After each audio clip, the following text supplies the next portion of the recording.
We talk a lot about the singing lesson, don't we? Well, it's what we do. Understanding how to set up a structured warm-up, include a variety of technical exercises in the lesson, learning from industry professionals about the developments in voice science, and understanding how we can run a successful business.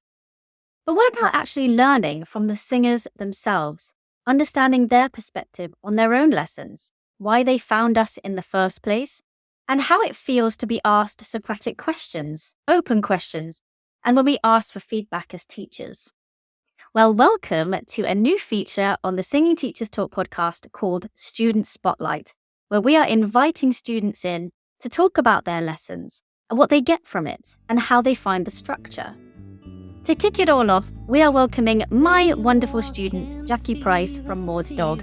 And Jackie helps us to understand what she was looking for in a singing teacher and how she's got to know her voice and how she finds some of the things that we do in our lessons. Jackie, can you tell me what your earliest singing memory is? I was probably around 8 or 9, probably around that age, and I used to live in Gosport, and there was what we used to call the RNA, which is the Royal Naval Association sort of social club. My dad was in the Navy, so we used to go there once a week.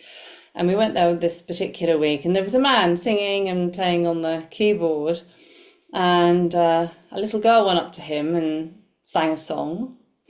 And I was watching all of this. It's quite a vivid memory. And so I'm amazed at the confidence I had then. So I walked up to him and I said, "Can I sing a song, please?" I can't even remember what the song was.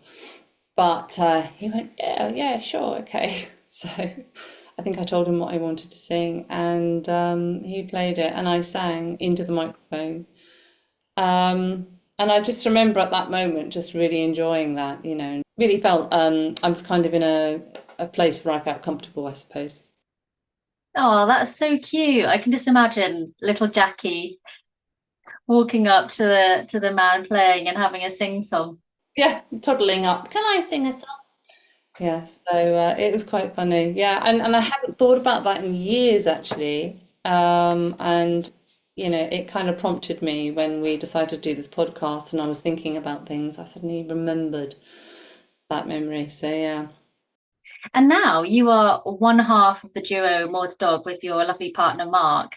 So I'm just really interested in knowing the journey from being that little girl in Gosport singing to now gigging, how that journey has been for you and how you've arrived at Maud's Dog. Well, I grew up listening to all the old musicals. My parents were quite theatrical. They were in, amateur dramatics. They loved musicals. So I grew up with listening to all the old musicals on vinyl, like Singing in the Rain and South Pacific, and The King and I, Carousel, which is a favourite. And so at parties, they would all be played, and singing and dancing was kind of like the norm for us when we had parties in our family. We would all start singing and dancing. And then as I got older, I got into more sort of Andrew Lloyd Webber. So things like Jesus Christ Superstar became a favourite, and then Grease, of course, that came out in the late 70s. I just found that I just loved music and singing. I remember at school, I was 16, we were putting on a production of Oliver. So I, being confident again, I don't know where it's gone, but I auditioned for the part of Nancy. And I'd always loved drama, and my drama teacher was like, okay, they never heard me sing before, but I always adored drama. But I sung the song, which I'm just trying to remember, the main song that she sings. As Long as He Needs Me. Yes, As Long as He Needs Me. That's the one, As Long as He Needs Me. So I sang that. I'd memorized every note. And afterwards, he said to me, "I can't offer you Nancy," because that went to, quite rightly, to a much more mature, sort of more buxom student who was probably in the sixth form. I was only in the fifth form, and he said, "But we'd like you to play the Artful Dodger." So I was thrilled. I was thrilled with that. So I was very tall and skinny, so I could easily, in short hair, I could easily pass for a boy. So that I did that, and again, just loved it. Just absolutely loved doing that, and I think something kind of cemented within me then, really, with music and singing. And now that you're in this duo, you're gigging around, you're doing quite a lot of the festivals. You've got a really exciting opportunity coming up in a few weeks at the Troubadour, which is really awesome. And you've had your first single out, Pebble Beach, being played on local radio, and your second song, Not Tonight, is just about to be released.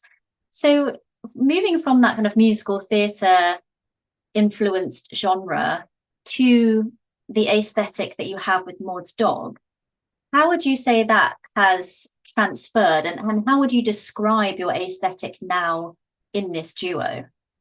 I think the aesthetic is really, for us, it's always about storytelling, using music to examine the complexities of human nature, really, and the highs and lows and the struggles, and approaching that with curiosity as well about how we are as human beings, rather than a judgment. And examples of that can be heard in Not Tonight, which is a song written about one person caring for another through dementia. And that song is also about human strength and compassion and love and dedication as much as anything, and hope as well.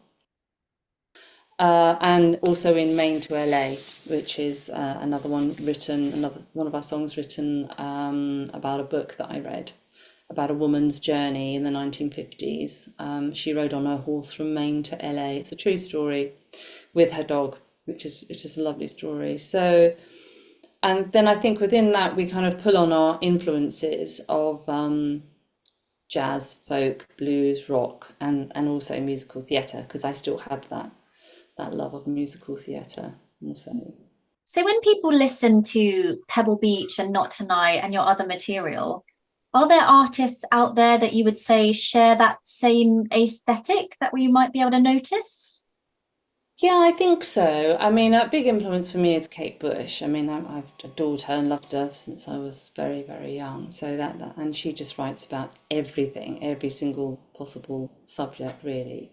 I'm also influenced by Renaissance, who are a band, prog rock band from. They were kind of active during the late 60s, 70s. I got into them through my sister really liking them.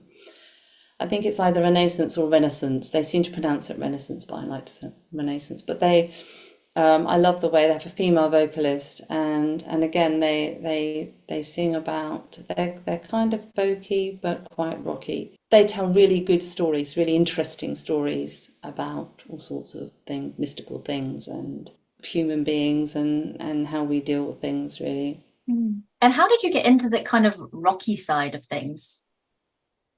Well, after playing the Artful Dodger at school, which I loved, when I was 19, I joined my first rock band because my boyfriend then was a drummer in a rock band, and it was a soft rock band, really. And so I went along to a rehearsal and said, "Oh, I wouldn't mind." They were looking for a singer, and I said, "I wouldn't mind having a go." So I had a little go with the microphone, and they were like, "Right, you're in."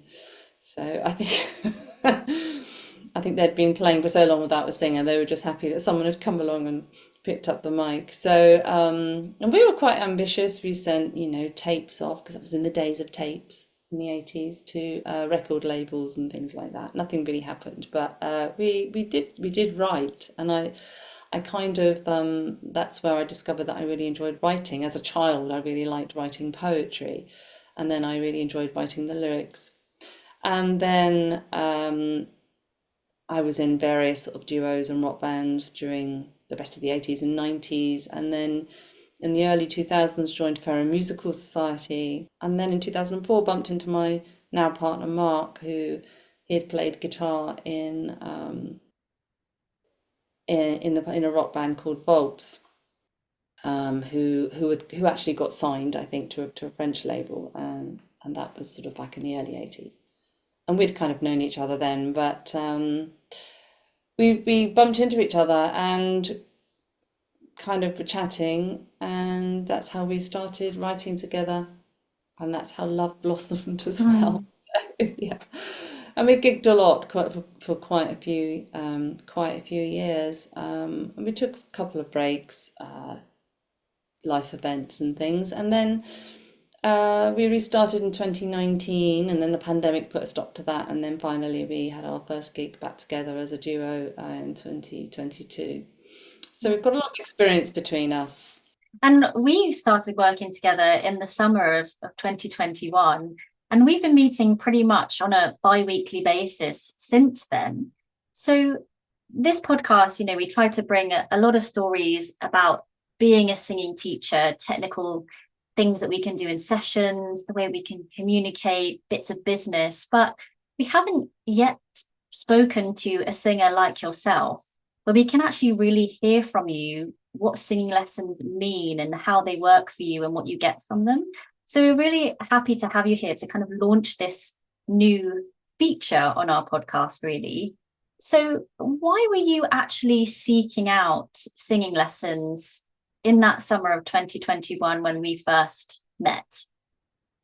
Well, in 2021, obviously we'd all been through the pandemic, and I think a lot of us were looking at our lives and thinking, right, what really matters to me? What do I need to be doing more of? Because having had our freedoms taken away for so long and our lives turned upside down, it kind of made me want to review my life. And I thought, what do I really want to do and what do I really love? And I thought, I need to be singing again. That's what I want to do, because we'd had a little bit of a break from the music. So when we restarted the duo, I felt I needed to reassess where my voice was, really. I'd used it a little bit off and on, but not as much.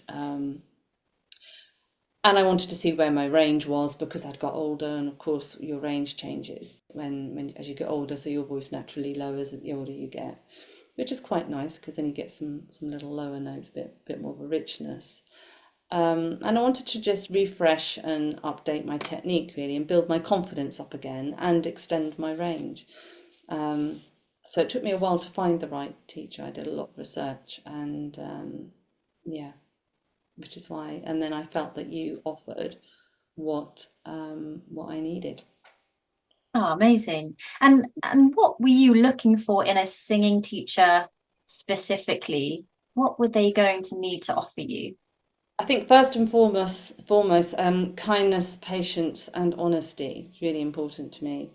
A thorough knowledge of the techniques of singing, experience of performing themselves, and the issues that can come up also around anxiety, and then how to address those issues, how to deal with those issues when they come up. Mm. Yeah, that was important. And something that you actually really like, and you can correct me if I'm wrong here, but you seem to get a real buzz off of understanding the kind of vocal sciencey techie bits. We do tend to geek out quite a bit, don't we, in our lessons about things? We definitely do. Yeah, I love it. Really important to me, because I find it fascinating. I really do. How sound is produced and how we can modify and change that sound as well by using our singing equipment, which is what I call it. And I've had training before over the years, but no one's really gone into the technicalities. And I always wanted more of that. Wasn't really enough for me, just do these exercises and sing this song. And sometimes, I don't know, it could be singing under the note, but I'd be like, well, why am I singing under the note? What's happening there? Let's look at that. So I just find it really fascinating, and I also want to be able to go away when I'm not having a singing lesson and be able to try things out for myself and understand what's going on. So if something is, for instance, my tongue tends to misbehave a little bit. It can back up slightly. And so that's not something I was aware of, but now I'm much more aware of that. So that's something I can modify that. I can have a little E vowel shape in the tongue. I can push that forward. And I'm much more aware of what's happening inside my mouth, my larynx, my vocal cords, so that I can produce the sounds that I want to produce in the way that I want to produce them, so I get the best out of my voice. And then I kind of I really look forward to the notes as well, because then you reiterate everything in the notes, and that serves as a good reminder as well. So Yes, yeah. So you get the attendance notes. You like the kind of lesson to be written out for you, don't you, as a refresher? absolutely. And just understanding that and understanding a little bit about what's going on when we sing. For me, I feel like that helps me to be a better singer. Yeah. And what were your expectations when you started taking the lessons? I think my expectations, first of all, to improve on pitching, tone, and also vocal control. So where I'd had a little bit of a break, as you know, when you're not using your voice regularly, it's like anything really, and you leave it's you start to lose. You can start to lose those things. So pitching, tone, and voice control were really important to me. To also extend my range a bit as well. But also I wanted to be listened to. I wanted to be understood when I struggle when I suffered any low confidence within myself. I wanted that to be understood, and also to work through issues methodically. So we backtrack. So this is happening. I'm having a problem with this. Okay, so let's try these things. So we try things, and then it's almost like you then find the thing that makes it work for you. And there could be three or four different ways of, could be anything like you using a diphthong, or using, or trying even squatting down on a note can suddenly make it ping out just how you want it. So all those things, which are quite physical, Mm. really, really help. So, and that was something I'd never had before with a singing teacher. So that was great. Yeah. Yeah, which helped with me meeting my expectations that I mentioned before. Did you have any expectations of me as the teacher when you first started out? I think I did actually. I think I did. I already knew that you were an accomplished singer, that you had sung professionally. That was important for me. Um, some people might say, well, it doesn't matter. If you're a singing teacher, it doesn't matter. But I think for me, and I want someone who has been a performer, has experience of being a professional singer. Another expectation was I wanted you to be very knowledgeable about the craft of singing, and the technical side of it. You know, it's that was really important to me as well. That's not to say that other people aren't, but you know, and obviously within the first few lessons you proved that you know, you knew a lot about the voice and you'd done extensive training, etc. So yeah, I think that was probably, You yeah, you passed that test. passed it. I'm still here, so Can you talk about maybe a technical challenge that you had experience and how you've been able to overcome it working with a singing teacher? yeah, definitely. So I found that although I'm quite a low speaking person, I've always had a fairly low speaking voice, but I wanted to develop my chest voice, and that was something that we have worked on together. So there were some notes like down in the sort of C3, D3, E3 that I couldn't really get to. They were quite weak. So we worked on that, and we used exercises like Y buzz, you know, an E-shaped tongue through an U-shaped mouth, which I found. So I used to practice those in the car. And like with anything, if you practice it, and I generally practice 5 days a week, you're then able to, you then improve. And I remember when I coming to the lesson sometime after that, and then being able to get down into those notes.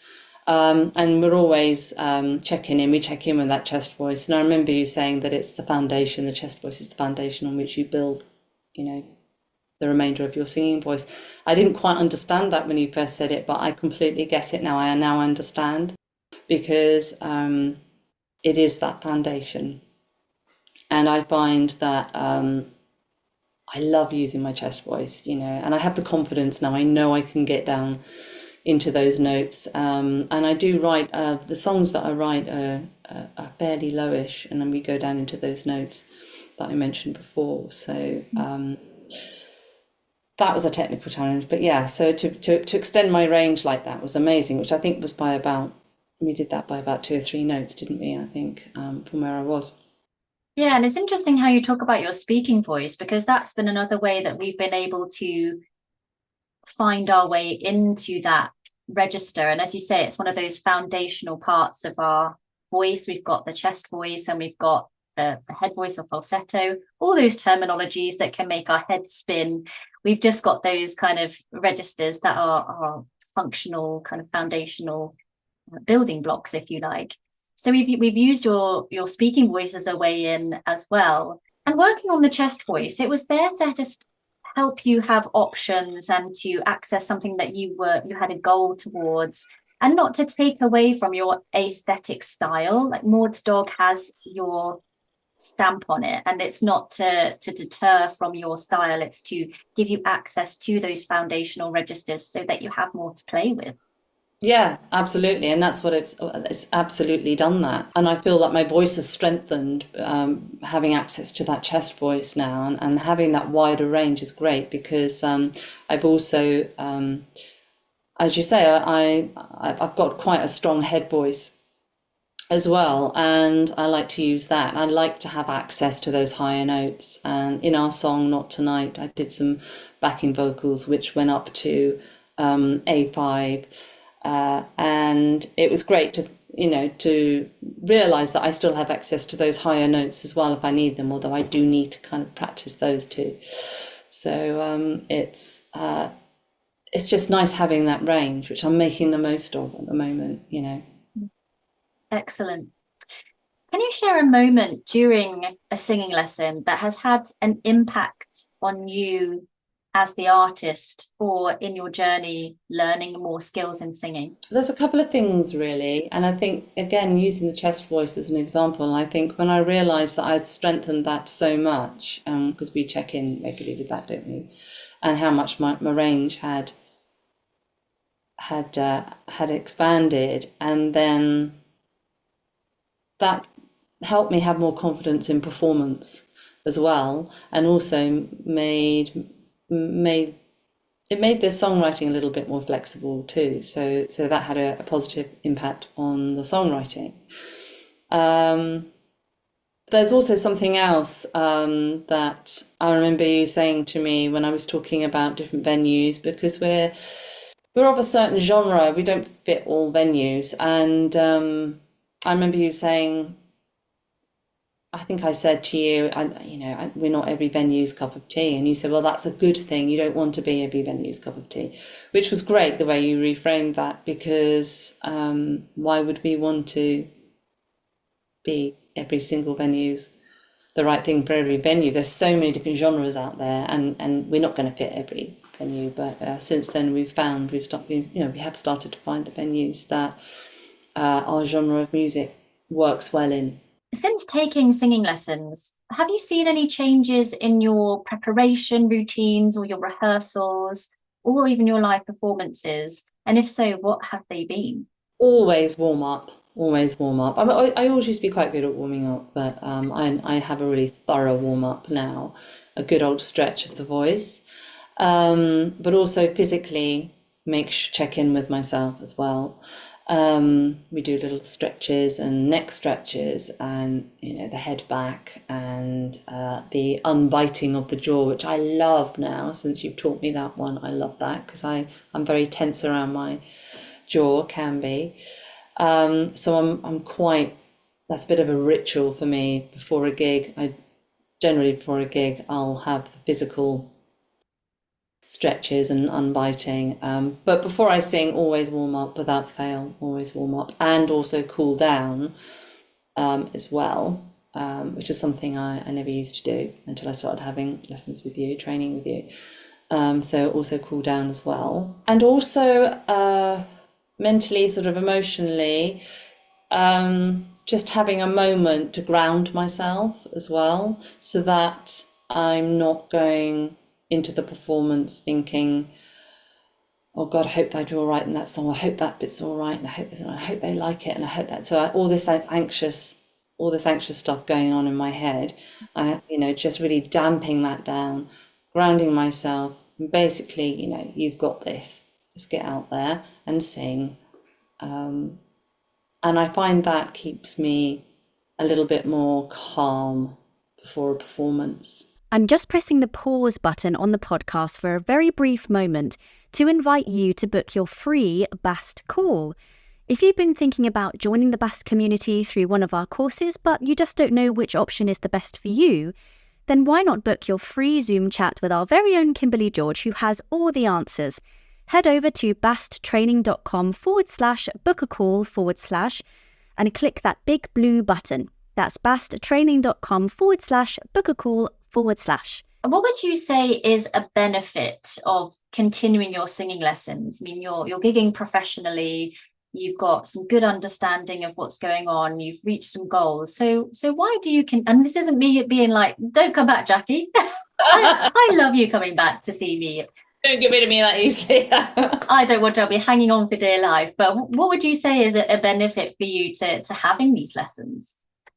Well, I think voices are always changing. It's like us, voices are always changing all the time. And so I think it's good to keep up with training, to just check in to see where you are, to see how your voice is. And that way you can recognize any of those changes that come up or issues, and you can also monitor your improvement as well. So for me, it is important to have those regular sessions to keep myself on top of my game, if you like. If you had to kind of build your perfect singing lesson for you that fits your avatar, if you like, what would that look like? What are the components of that lesson? When I first get to the lesson, I always I like to have a bit of a catch up. We have a bit of a catch up, don't we? Because for me, one of the things that I enjoy with your lessons and your approach to singing is that you use a very holistic way of teaching, which means you take into account how I'm feeling, how I am mentally, physically, emotionally, spiritually. All of that is taken into account. Not that we get into, it's not like we get into a therapy session, I'm not saying that, but I think you take that into account, and that helps me because helps me to feel understood as a singer, and also I feel listened to and seen, which is important to me. It's important also, I think, to look at how, if you're going through something emotional, how that can affect the voice. And I think it's important at those times to be quite gentle with yourself and kind to yourself when you have those those moments. So my ideal singing lesson would be that we have a catch up. How are things going? How are you feeling? How's the voice? What's going on? And then how we run our lessons really. So then we have a warm up, whatever that feels like. Physical warm up as well, obviously, unbiting and the body stretches and a bit of laryngeal massage, and then into the song, and then look and sing the song, and then hear it back, and then work on the bits that need working on. I mean, that for me is really, that really works for me. And I'll just in case anyone asks me, you do your self massage, don't you? I don't do it. we guide through because I am not trained in that, so we just do it ourselves. And I'm quite happy to share with you my clicky larynx. Yes, you do share with me your clicky larynx. Yes, and just for the listeners, yes, I do up my own massage. Yes. Yeah, you don't extend to that, no. As teachers, we're often encouraged to ask quite a lot of open questions and asking for feedback from you to help you come to realizations really about your own voice, because we might be able to suggest things, but really it's you that knows how that feels, or if that felt better or worse or the same. So I just would like to get to know from your point of view, how do those questions feel? Like when I say, what was that like? If you could rate it out of 10, what would that be? Or if it was a traffic light system, how does that feel? Like, How do you find those questions? Yeah, I struggle with those a bit because I know it's part of the lesson and giving feedback is really important, but I struggle a little bit with the rating myself out of 10. I struggle a little bit with that. Haven't hit a 10 yet, but maybe one day soon. Um, so I sometimes feel a bit of pressure to rate myself when I've sung something and a bit anxious about that.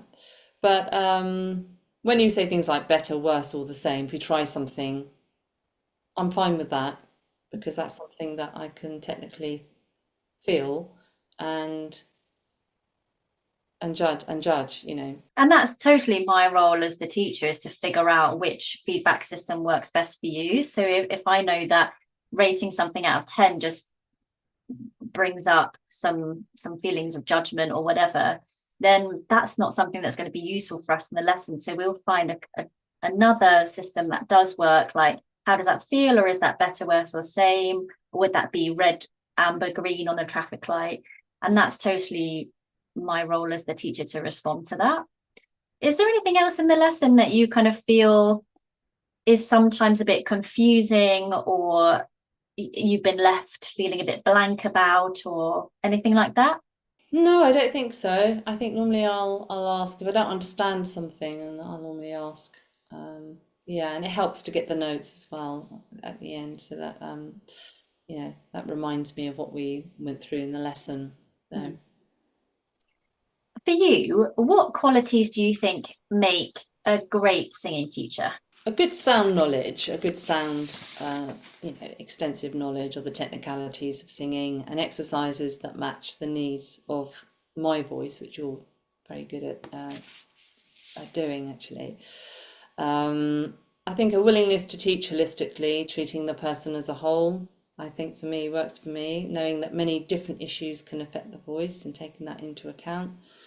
Also to give honest feedback with suggestions on how improvements can be made if necessary. I think it's really important to be honest. I know it's really hard as well sometimes if you think you've done something quite well, but it's you listen back and then you think, oh no, that wasn't quite.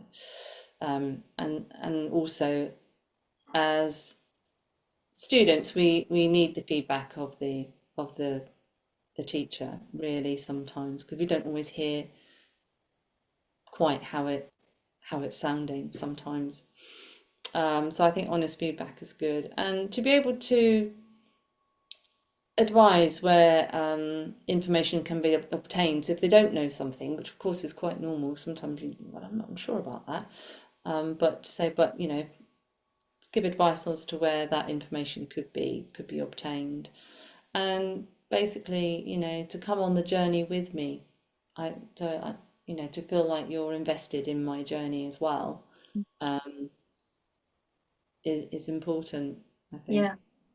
Just going on to the kind of honest feedback that you mentioned there, how would you suggest that a teacher could give a singer some honest feedback that could be received compassionately, but also maybe hits that spot of actually giving maybe an opinion? Okay, that's a really good question because it's really because as I was saying it, I was thinking, it's sometimes hard to hear the feedback. I think what helps is when I sing the song, you record it, and then we both listen to it back together. For me, I'll have a listen and think of the bits that I think need work on, and then I'll usually say to you, what do you think? Is there anything you've picked up on? Because there might be something I've missed as well that I didn't quite hear. And that can be quite useful. That'd be quite useful. But it is important, as you say, not to come across as too critical or judgmental because it can be quite crushing as well. Yeah. It's hard to find that middle ground, I think. You've got some really exciting few weeks coming up. So tell us, what's next for Maud's dog? So, it's been really busy since we recorded our first single, Pebble Beach. Since we recorded that and released that at the beginning of June, We've got lots of radio play, local radio stations played it, like Basingstoke Community Radio. One of the promoters that we work with also has access to a lot of radio stations. So we hearing yourself on radio is quite surreal. And our second single, Not Tonight, is also out now. It's come out recently. So we're just going to wait and see how that's received. We also recorded a video for Pebble Beach, which is also out now. So very excitingly, we're playing at the Troubadour in London, which is amazing. We're doing a half-hour set there with 2 or 3 other artists. We're supporting a band from LA. They approached us, so we jumped at the chance. So we're going to be hot-footing it to London, which really excited about that. And then for next year, we want to have a summer of festivals, and it's finding the right festivals. I mean, our genre is, I would say, is kind of jazz folk, but we also do a bit of blues and a bit of rock, and those influences are in there as well. So we plan a summer of festivals next year, where we can just get our name out there, and then there'll be a third single coming out. I think we're aiming for that to be coming out sort of end of this year. Yeah, so amazing things that you've been doing, and what we want is for our listeners to be able to hear you. So where can people find out more about Maud's Dog, listen to your material, get you on their playlists, and maybe get in touch with you? Well, yeah, we'd love for people to get in touch with us. That would be amazing. So we have our website, obviously, www.maudsdog. We're on Facebook, Maud's Dog, we're on Instagram, Maud's Dog. We're also we've just started our first YouTube channel, so everything will be uploaded onto there, including the video of Pebble Beach. All our gigs, forthcoming gigs, are on our website, so if people want to pop along and see us, and do approach us, come and have a chat with us. If anybody wants to come and have a chat with me about singing or anything that we've said in this podcast, do approach us. And I would encourage people to support live music. It's really important, support live music. So yeah, we are out there. We're out and about. Amazing. Well, Jackie, thank you so much for your time. It's been a pleasure to be sitting down with you and getting to chat outside of a singing lesson as well. But I look forward to seeing you for our next lesson in a couple of weeks. Thank you for inviting me. It's been great. Thank you.